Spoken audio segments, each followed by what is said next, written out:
Hello everyone. Today is day 14 of EMRS, KVS, NVS, PGT History Answer Writing Practice. आज हम अपने syllabus में mention 5th unit बदलती हुई सांस्कृतिक परंपराएं उसके सब पॉइंट्स को करने वाले हैं। तो मैंने फर्स्ट पॉइंट का एक क्वेश्चन बनाया है जो इस तरह है। यूरोप में 14वीं-17वीं सदी के बीच साहित्य व कला में कौन से नए विचार और प्रवृत्तियां उभरी। ठीक है, तो इसको मैंने ऐसे लिखा है, 14वीं से 17वीं शताब्दी के बीच यूरोप में सांस्कृतिक परिवर्तन का दौर आया जिसे सामान्यतः पुनर्जागरण काल माना जाता है। इस काल में साहित्य और ज्ञान के क्षेत्र में नए विचार उभरे। पुनर्जागरण काल में साहित्य व कला में उभरे नवीन विचार व प्रवृत्तियों को निम्नांकित रूप से देखा जा सकता है। फर्स्ट पॉइंट है मानवता का विकास। मनुष्य को केंद्र में रखकर सोचने की विचारधारा मानववाद कहलाती है। ठीक है, पुनर्जागरण काल में तर्क व अनुभव द्वारा मानव जीवन के बेहतर होने की बात होने लगी। इससे धर्म पर निर्भरता घटी। यह महत्वपूर्ण सोच बनकर इस काल में सामने आया। सेकेंड पॉइंट है विद्वानों ने ग्रीक रोमन ग्रंथों का पुनः अध्ययन किया। ठीक है, दांते, पेट्रार्क और बोकाशियो जैसे लेखकों ने लोक भाषा में लेखन किया। इससे क्या हुआ, ज्ञान का लोकलाइजेशन होने लगा और लोग ज़्यादा अच्छे से चीज़ों को समझने लगे।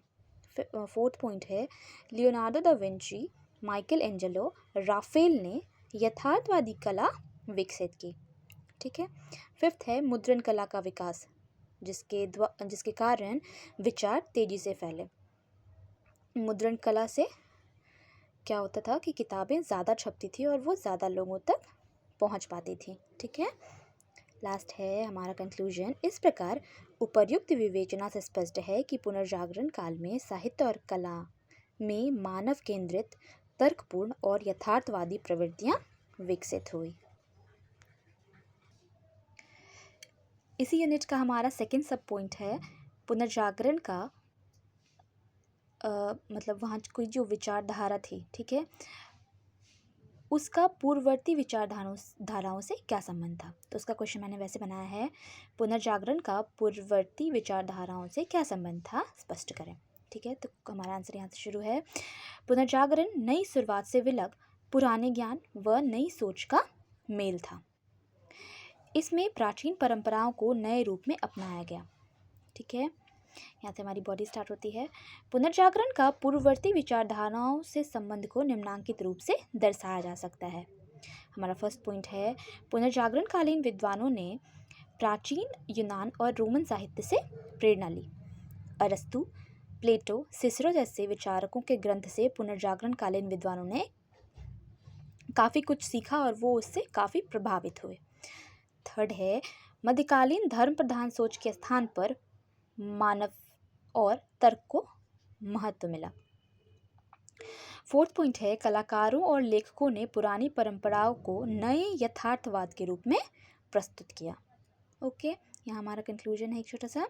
अतः पुनर्जागरण अतीत की शास्त्रीय परंपरा और नई बौद्धिक चेतना का समन्वय था जिसने नवयुग का आगाज किया।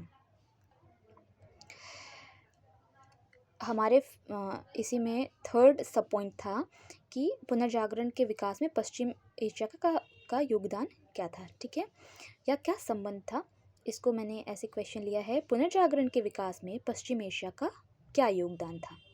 ठीक है, हमारा यहाँ से आंसर स्टार्ट होता है। यूरोपीय पुनर्जागरण केवल यूरोप की देन नहीं था, इसके विकास में एशिया या कहेंगे पश्चिमी एशिया का भी महत्वपूर्ण योगदान रहा। पुनर्जागरण के विकास में पश्चिम एशिया के योगदान को निम्नांकित बिंदुओं के अंतर्गत देखा जा सकता है। फर्स्ट है अरबी विद्वानों ने यूनानी ग्रंथों को सुरक्षित रखा। इन्होंने अतीत की पांडुलिपियों का संरक्षण और अनुवाद सावधानीपूर्वक किया।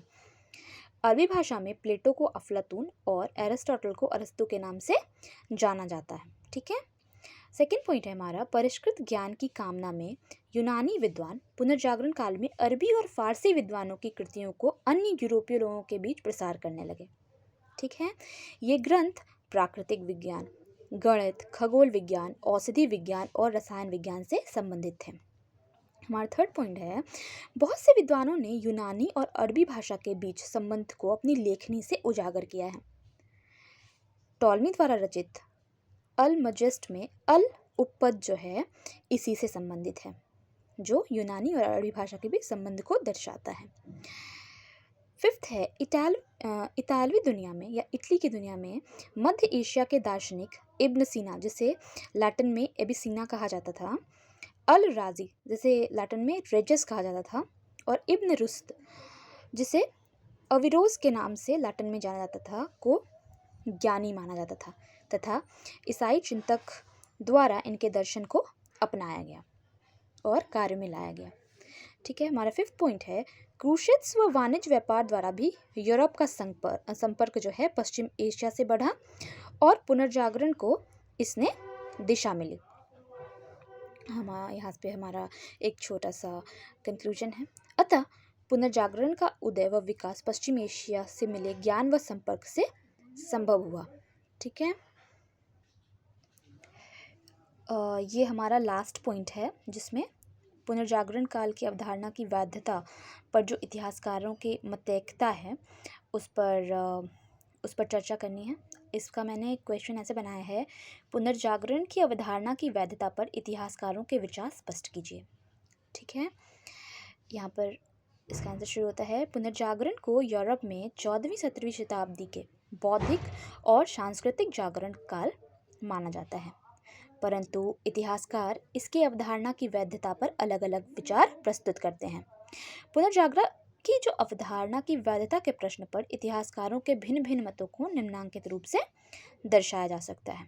हमारा फर्स्ट पॉइंट है, जैकब बुरखर्ट ने इसे आधुनिक युग का आरंभ कहा। उनके अनुसार इस काल में मानवतावाद, कला व तर्क का विकास हुआ।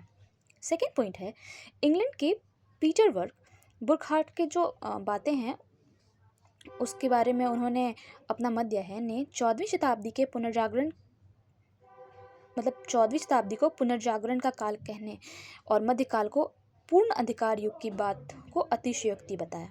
ठीक है। वे इसे मध्य युग का विकास मात्र मानते थे। ठीक है। ये पुनर्जागरण को मध्य युग का विकास मात्र मानते थे और अंधकार युग मध्यकाल को मानने से इनकार करते थे। ठीक है। हमारा थर्ड पॉइंट है, कुछ इतिहासकार इसे पूर्ण यूरोपीय उपलब्धि न मानकर अरबी विद्वानों व पश्चिम एशिया के योगदान को भी महत्वपूर्ण मानते हैं। ठीक है।